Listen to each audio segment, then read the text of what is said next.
Porque o Morro da Favela, como os demais daquele trato dos sertões, não tem nem mesmo o revestimento bárbaro da caatinga. É desnudo e áspero.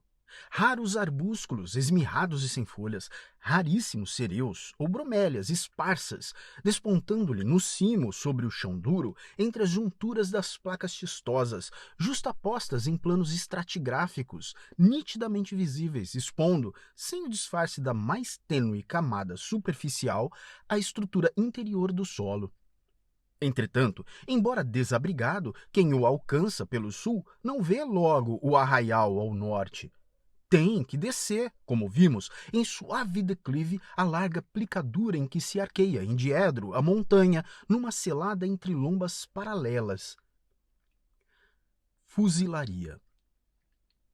Por ali enveredou, ao anoitecer, a testa da coluna e uma bateria de Krupp, seguidas do resto da segunda brigada e da terceira, ficando a primeira e o grosso da tropa retardados à retaguarda. Mas deram poucos passos mais.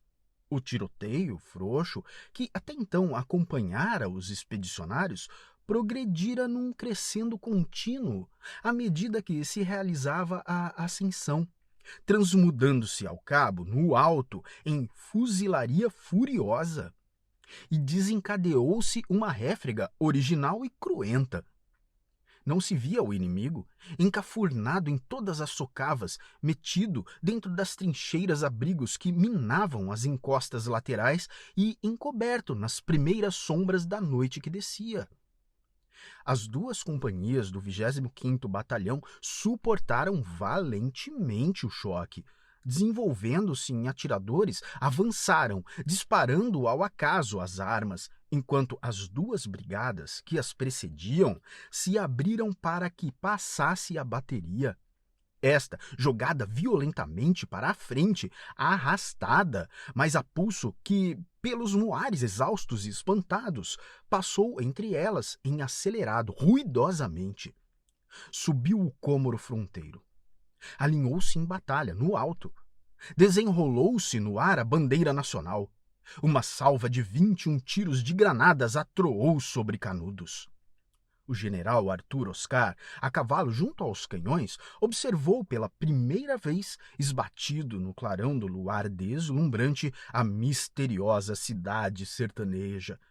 E teve o mais fugaz dos triunfos na eminência varejada em que se expusera temerariamente. Porque a situação era desesperadora.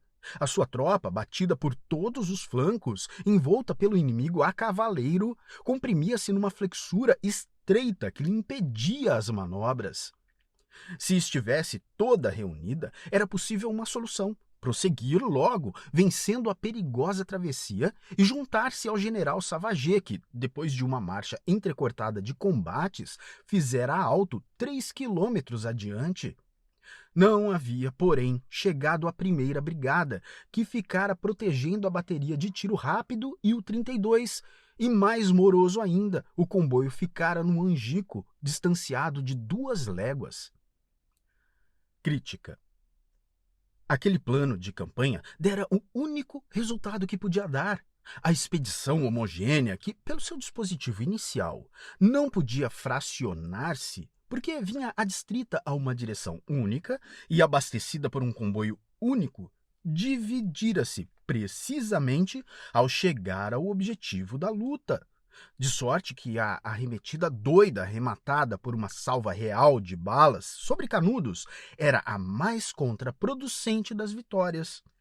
O chefe expedicionário definiu-a depois como um combate de êxito brilhante, mercê do qual o inimigo fugira, abandonando-lhe a posição expugnada. Entretanto, todos os sucessos ulteriores revelaram a ânsia irreprimível da tropa por abandoná-la e o empenho persistente dos jagunços em impedir que ela dali saísse. Trincheiras dos jagunços. Aquilo era uma armadilha singularmente caprichosa. Quem percorresse mais tarde as encostas da favela avaliava-a. Estavam minadas.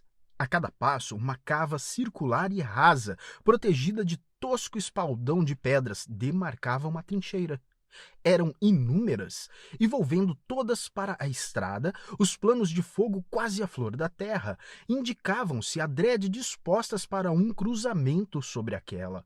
Explicavam-se assim os ataques ligeiros feitos em caminho e a insistência, a partir do angico, do inofensivo tiroteio em que os sertanejos, salteando e correndo, tinham evidente intuito de atrair a expedição segundo um rumo certo, impedindo-lhe a escolta de qualquer atalho entre tantos que dali por diante levam ao arraial.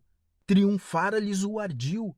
Os expedicionários, sob o estímulo da ânsia perseguidora contra o antagonista disperso na frente, em fuga, haviam imprudentemente enveredado, sem uma exploração preparatória, pela paragem desconhecida, acompanhando, sem o saberem, um guia ardiloso e terrível com que contavam: Pajeú.